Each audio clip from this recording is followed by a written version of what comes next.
ప్రతి కార్యకర్త మరొక జగన్తో సమానమే అన్నారు వైసీపీ మాజీ ఎమ్మెల్యే శ్రీకాంత్ రెడ్డి. వెన్నుపోటుకు 2 ఏళ్ల పేరుతో పార్టీ శ్రేణులు, కార్యకర్తలు, నాయకులతో కలిసి గడికోట శ్రీకాంత్ రెడ్డి వైసీపీ రాష్ట్ర అధికార ప్రతినిధి రమేష్ కుమార్ రెడ్డి శాంతియుత ర్యాలీని నిర్వహించారు.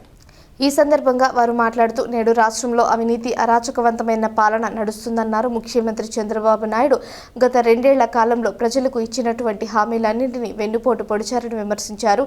అన్నమయ్య జిల్లాకు వెన్నుపోటు పొడవడమే కాకుండా అమరావతి నిర్మాణం పేరిట వేల కోట్ల ప్రజాధనాన్ని దుర్వినియోగం చేస్తూ మన ప్రాంతానికి కూడా వెన్నుపోటు పొడిచారని గుర్తు చేశారు.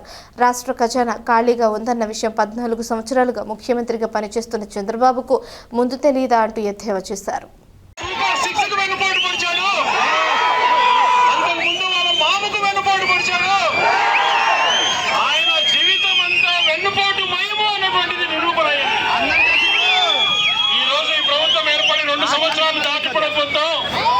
వాళ్ళు చేసినటువంటి మోసపూరితమైన కార్యక్రమాలకు నిరసనగా ఈ రోజు రాయచోటి నియోజకవర్గం నుంచి వైఎస్ఆర్సీపీ నాయకులు పెద్ద ఎత్తున పాల్గొన్నటువంటి ప్రతి ఒక్కరికి హృదయపూర్వక కృతజ్ఞతలు తెలియజేసుకుంటూ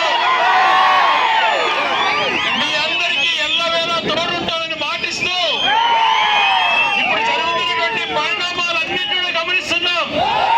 ప్రజాస్వామ్యం పైన గౌరవంతో భావించాం. ఇంకా మా కార్యకర్తల జోలికి వస్తే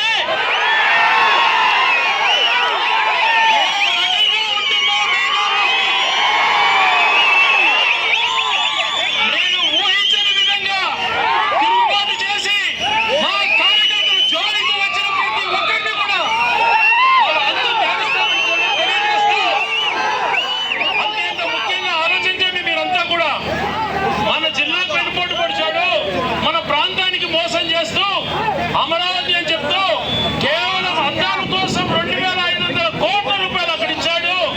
అక్కడి నుంచి నీళ్లు తోడడానికి 4,000 కోట్లంట, వర్షం నీళ్లు తోడడానికి అడుగుకి 20,000 రూపాయలంట.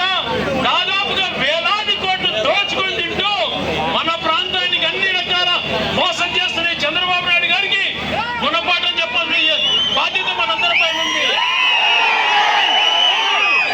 యువకులకు 1,500 ఇస్తానన్నాడు, మోసం చేశాడు. 3,000 ఇస్తానన్నాడు, మోసం చేశాడు. మహిళలకు 1,500 ఇస్తానన్నాడు, మోసం చేశాడు. 50 సంవత్సరాలు దాటిన వాళ్ళకి పెన్షన్ ఇస్తానన్నాడు, మోసం చేశాడు. ఇలా చెప్పుకుంటూ పోతే అన్ని రకాల మోసం చేసినటువంటి చంద్రబాబు నాయుడు గారికి ప్రజలు గుణపాఠం చెప్పేటువంటి రోజు దగ్గరలో ఉంది. మనమందరం సమాయత్తం అవుదాం. రాబోయే ఏ ఎన్నికలైనా కూడా నిలబడినటువంటి కార్యకర్త ప్రతి ఒక్కరూ జగనే. వాళ్ళ ఎన్నికల తోడుంటాం.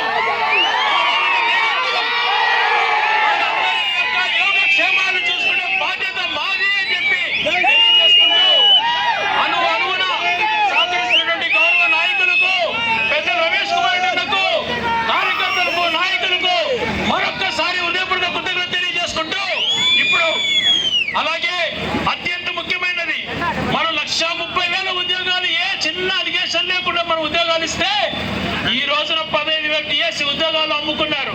స్పోర్ట్స్ కోటా మోసమే ఇచ్చినటువంటి ప్రతి ఉద్యోగము 1,00,000 రూపాయలకు అమ్ముకొని యువత పొట్టగొట్టినటువంటి ప్రభుత్వాన్ని యువత కూడా తరిమి కొట్టేటువంటి రోజు వస్తుంది. అలాగే రైతులు కూడా పూర్తిగా ఇబ్బందులు